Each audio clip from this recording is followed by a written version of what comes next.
どうも、50日後に宝石詐欺に遭う旅人8です。今回は世界一周に出発する前日から当日までのご様子をお届けしたいと思います。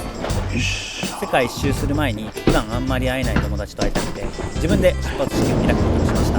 ちょうど出発日の前日が誕生日だったので、ついでに誕生日会も。なんか作ってるんですか？ちょっとバーニャカウダーを。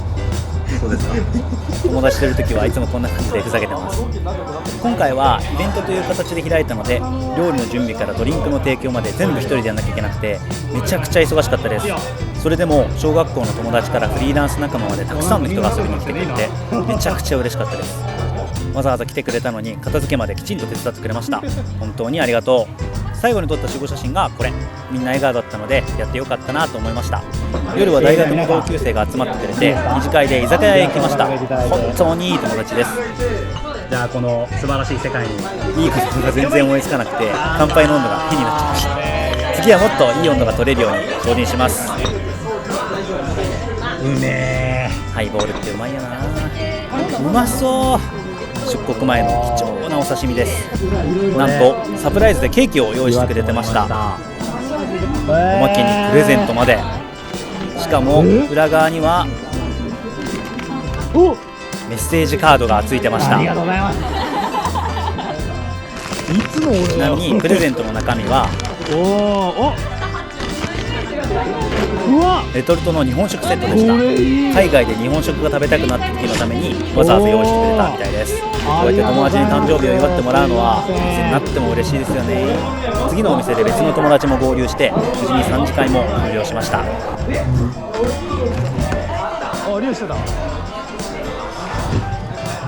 そうやって飲み終わった後にみんなでぐだぐだ話しながら解散するまでの時間が結構好きなんですよね。さて、いよいよお別れの時間になりました。この時は2年くらいは会えないかもなと思っていたので、みんなにしっかりと別れを告げます。宝石詐欺にあって2ヶ月後には帰国するよというのはまだ黙っておきましょうか。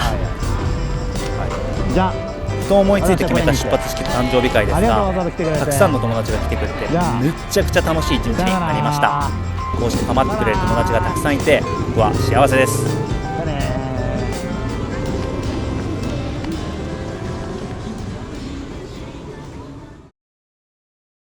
2日目、宝石詐欺に会うまであと49日になりました。これは昨日友達からもらったプレゼントが何か確認しているところですね。昨日は新大久保のビジネスホテルに泊まったので、ホテルをチェックアウトして空港へ向かいます。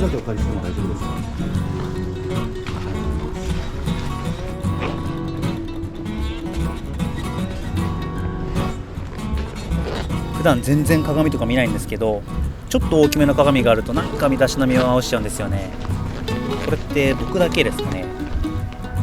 あとビジネスホテルのエレベーター降りる瞬間ってなんか一日が始まる感じがしてワクワクしません？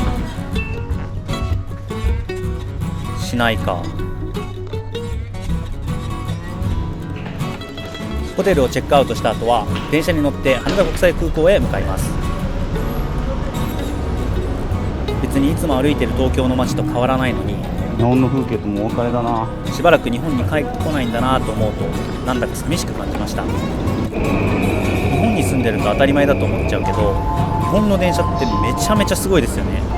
ちゃんと時間通りに来るし、乗ってる人のマナーもいいし、企業努力と国民性の賜物ですね。いつも思うんですけど、羽田空港って地味に遠いんですよね。もうちょっと近くにあればいいのになーって毎回思ってます。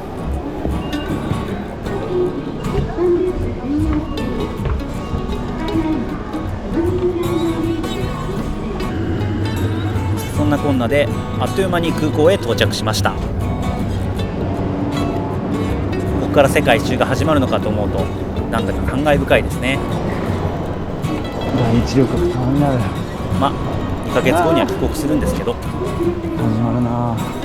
そんなことは置いておいて、普段の生活で緊張することってあんまりないんですけど、さすがの僕もこの時はちょっと緊張してました。おそらく人生に2回しかないであろう世界一周に出発するわけですから、当然といえば当然なのかもしれません。ここの時バンコク行きの飛行機はまだチェックインが始まってなかったので、先にお昼ご飯を食べちゃおうと思います。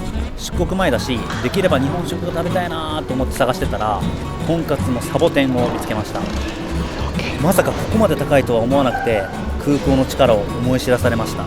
他にもお店を探したんですが、結局ここに来てました。ふと思ったんですが、日本中どこで食べても同じ味が楽しめるってめっちゃすごくないですか。マックナゲット5ピース。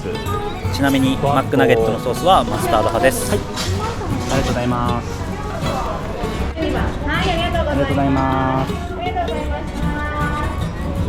す。出発前にインスタライブやろうと思って急いでたら、急に友達から電話がかかってきました。まあ出発前だし電話でもくれたのかなと思ってたら、まさかの見送りに行くわ宣言でした。もともと出発式も来たいって言ってくれてたんですけど、彼は出発式の日に自分の結婚式があったので来れなかったですよね。これにはさすがにびっくりしました。あまりにもいいやつすぎる。ここで何やらトラブルが起きたみたいなので、事件が起こりました。現地の声を聞いてみましょうか。これ重量が7キロまでになるように調節してきたんですが、昨日友達からもらってこのレトルトが重すぎてめちゃくちゃ重量オーバーしてるということでした。トラブルはトラブルでもなんだか嬉しいトラブルですね。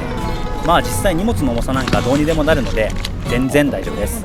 見送りに来てくれた友達と合流したので、世界一周に出発する前の自分を写真に撮ってもらいました。はい、これね。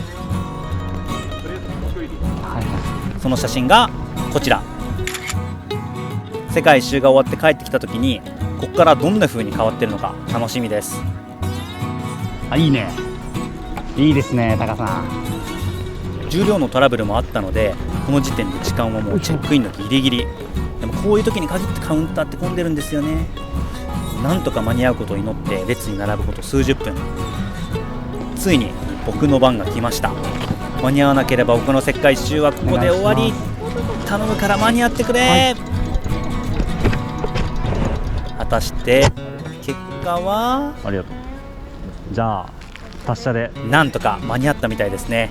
達者で安心しました。ね、昨日結婚式で疲れてるのにわざわざ見送りに来てくれた2人にはもうとんでもなく幸せな未来が訪れることでしょう。なんて悠長なことを言ってますが、実はまだ時間はギリギリです。国際空港って搭乗口の数が多いので、搭乗時間までに搭乗口にたどり着かなきゃいけないんですよね。はい、あ、こっちか。もうとにかく出発までにもうこれ以上のトラブルがないように祈るしかありません。階段ももちろんダッシュダッシュダッシュ、通路もダッシュです。なんとか搭乗口にたどり着きました。よかった。何がグーやねん。そしてあれが記念すべき1機目の飛行機。ついに搭乗の時間がやってきました。飛行機に乗るまでは本当にいつもと変わらないんですけど、なんかやたらドキドキしました。はい、ありがとうございます。ありがとうございます。この飛行機に乗ったら本当に世界一周が始まります。うわ、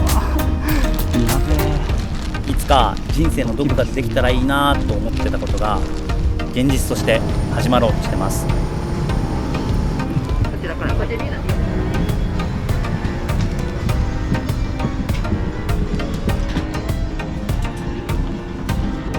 荷物はこれだけ。個人的なものは極限まで減らしてきました。取っておきたい大切なものは実家に置かせてもらっています。